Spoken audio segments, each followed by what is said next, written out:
तारीख को इतने बजकर इतने मिनट पर सूर्य ग्रहण होगा, और बिल्कुल सटीक जो पंचांग में लिखा उसी समय होता है। जबकि उस टाइम तो कोई दुनिया का सैटेलाइट कैमरा मेरा कुछ भी नहीं था ना भाई साहब। आज के 100 साल पहले बताओ कि सैटेलाइट थी?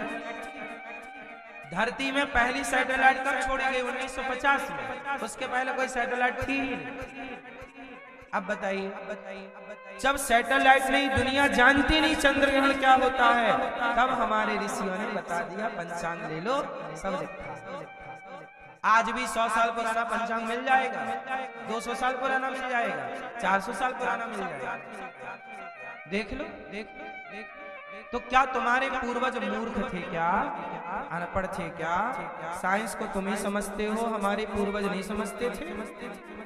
नहीं समझते थे तो चंद्र ग्रहण कैसे बताए? तुम बता दो वाला चंद्र ग्रहण कि अगला कब पड़ेगा, बिना पंचांग देखे बता दो, बिना गूगल देखे बता दो। तुम निकालो, कैलकुलेशन निकालो, तुमसे नहीं आएगा साहब। इसके लिए कितना पढ़ा होगा।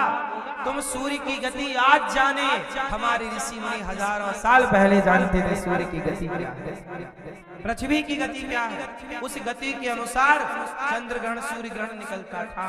आज भी आज भी हमारे जो पंचांग बनाने वाले ऋषि हैं, वो आज भी सैटेलाइट के बल पर नहीं निकालते। वो आज भी अपनी वही गणित के अनुसार निकाल के, और पंचांग आपको मिल जाएगा 20 रुपया कब आ जाएगा, लिखा होगा कि अगला सूर्य ग्रहण कब पड़ेगा, चंद्र ग्रहण कब पड़ेगा। बोलो हाँ। सनातन को मजाक ना समझना मेरी माँ, बहुत बड़ा साइंस है। क्या क्या बताएं, ये सब बातें हम इसलिए बता रहे हैं कि बच्चे आए हैं, कुछ बच्चे भी जाने कि वो आज के आधुनिक विज्ञान को विज्ञान मान लेते हैं, वो प्राचीन विज्ञान को समझते ही नहीं। प्राचीन भारत को वो न जानते और न जानना चाहते। ये बड़ी समस्या है। इसलिए हम कहते हैं सरकार से, पर सरकार सुनती ही नहीं। सरकार से कहते हैं कि भारत में मैं काले की शिक्षा को जला दो और भारत की वह शिक्षा लागू करो जिस शिक्षा से आपका बेटा श्रवण कुमार बनेगा, जिस शिक्षा से राम बनेगा। डॉक्टर बनो, इंजीनियर बनो, एडवोकेट बनो, लेकिन श्रवण कुमार बनो तो बुराई क्या है? एक अच्छा डॉक्टर भी है और श्रवण कुमार भी है, क्या बुराई है? एक इंजीनियर भी है पर श्रवण कुमार भी है, क्या बुराई है? क्यों भैया? एक आदमी बहुत अच्छा एडवोकेट है पर श्रवण कुमार भी है, क्या बुराई है भाई साहब? गलत है कुछ? हम गलत कह रहे हैं? फिर आपका भी तो बेटा है, आप भी तो चाहते हो कि बुढ़ापे में वो आपका साथ दे। आपका बेटा अच्छा डॉक्टर बने, इंजीनियर बने, एडवोकेट, जज सब बने, पर श्रवण कुमार बन जाए, क्या बुराई है? आपकी बहू सीता जैसी है ना, आपका भाई भरत जैसा हो, लक्ष्मण जैसा हो, बड़ा भाई राम जैसा हो, छोटा लक्ष्मण भरत जैसा हो, क्या बुराई है? ये सब पढ़ लोगे तो, ये सब जान लोगे तो। सत्य बोलना अच्छा है, जान लेने में बुराई क्या, बोलने में बुराई क्या? धर्म से चलो साहब, अधर्म से। पौंड्रक को मार गिराया, अपने को भगवान कहता था। जरासंध के जेल से 20,800 राजाओं को मुक्त कराया, सबने स्तुति की। कृष्णाय वासुदेवाय हरये परमात्मने प्रणतः क्लेशनाशाय गोविंदाय नमो। सबने भगवान की स्तुति की। भगवान ने जरासंध के बंधन से 20,800 राजाओं को मुक्त कर दिया। भगवान ने धर्मराज युधिष्ठिर का यज्ञ पूरा करवाया, शाल्व और दंतवक्र का उद्धार किया। भगवान के परम भक्त हैं सुदामा। हम कहते हैं बच्चों को सुदामा का पाठ पढ़ाना चाहिए स्कूलों में। क्यों? क्योंकि आजकल आदमी तनिक सा पैसा पाता है तो घमंड में डूब जाता है। और पैसा पाके अपनों को नहीं पहचानता, लेकिन जगत के पालनहार अपने बचपन के कैसे मित्र को पहचानते हैं जिसके पास पहनने को कपड़े नहीं और खाने को रोटी नहीं।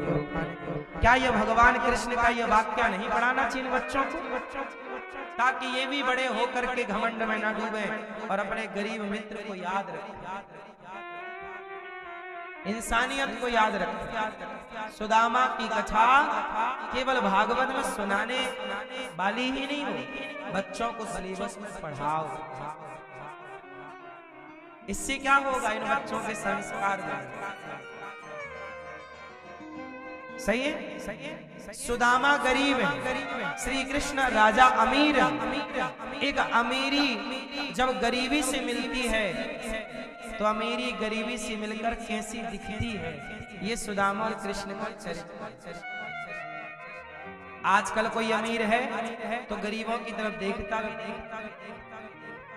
आजकल अमीर व्यक्ति गरीबों का तिरस्कार करता रहता है। तेरी तो औकात क्या है, तू तो हैसियत क्या है। दुर्बल को न सताइए जाकी मोटी हाय। गरीब को कभी सताना नहीं चाहिए। अब कोई लोग ना पहले के जमाने में ना किसी से हिसाब करना नहीं आता था, तो जो हिसाब करना जानते थे ना वो बेचारे हिसाब करना नहीं आया तो उसको लूट लेते थे। अरे इसको तो आते ही नहीं, चलो लूट। अरे हमें कुछ नहीं आता, इसका फायदा ना उठा साहब। आजकल यही होता है। जैसे आप नया घर बनवाते हो, आपको घर बनवाने का कोई आइडिया नहीं है क्योंकि आप पहली बार बनवा रहे हो, तो जो बनाने वाला है ना वो आपको अच्छे से सोचता है कि ले लो जितना अधिक से। आपको पता है, आपको पता ही नहीं कि उसके दाम क्या है। वो 2 रुपए की चीज 10 रुपए में पहना के चला जाए, आपको जब तक आपको समझ आए तब तक वो लेके खत्म। वो आपकी अज्ञानता का फायदा उठाता है। डॉक्टर, इसलिए कहता हूं आपको एक बात बताऊं, आप लोग भले डॉक्टर ना बनो पर थोड़ा मोड़ा ना बच्चों को डॉक्टर की पढ़ाई जरूर पढ़ाओ। तुम्हें थोड़ा बहुत आनी चाहिए ताकि कोई तुम्हें इतना तो पढ़ लो कि कोई तुम्हें बेवकूफ ना बना सके। अब हमें बिल्कुल नॉलेज नहीं है, कोई दवाई कुछ भी दे के चला जाए, हम लोग भैया अच्छी दवाई, अब हम उस दवाई का काखा गाधा पता नहीं है। कम से कम थोड़ा बहुत पढ़ लोगे तो आपको ये तो पता चल जाएगा कि ये दवाई इस बीमारी में खानी चाहिए। क्योंकि आजकल आपको कुछ पता नहीं है तो सामने वाला आपकी अज्ञानता का फायदा उठा लेता है। यार इसको तो कुछ पता नहीं, चलो ये बीमार है या नहीं है, भर्ती कर लो इसकी। इसलिए परिवार में कोई एक डॉक्टर भी हो।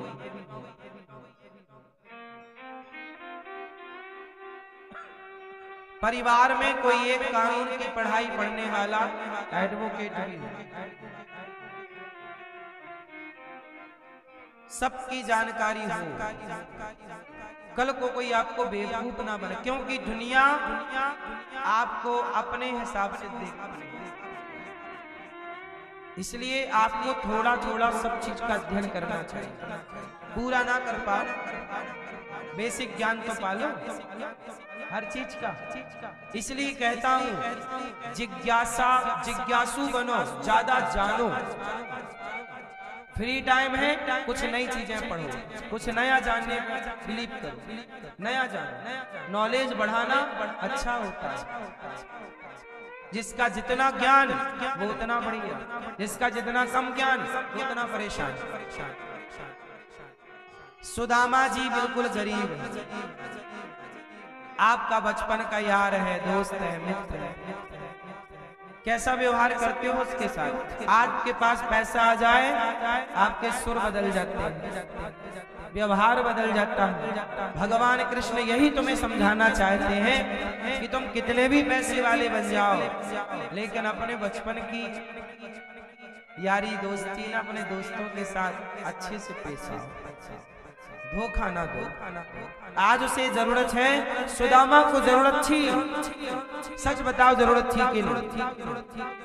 लेकिन सुदामा भी ना गजब व्यक्ति, स्वाभिमानी है सुदामा।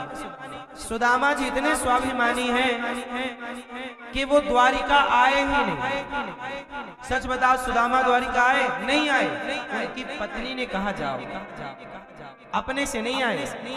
मैं नहीं जाता, मेरा मित्र बड़ा आदमी है, दूर से प्रणाम करता हूँ, मैं उसका पुजारी हूँ, कृष्ण कृष्ण जपता हूँ, मैं नहीं जाऊंगा। मैं गया, कहीं वो ये ना समझ ले कि मेरा मित्र मांगने आया। सुदामा जी को सुशीला जी ने कहा, पत्नी ने सुदामा जी की, जाओ। सुदामा जी बोले मैं नहीं जाऊंगा, कहीं मेरा मित्र ये ना समझ ले कि मांगने आया।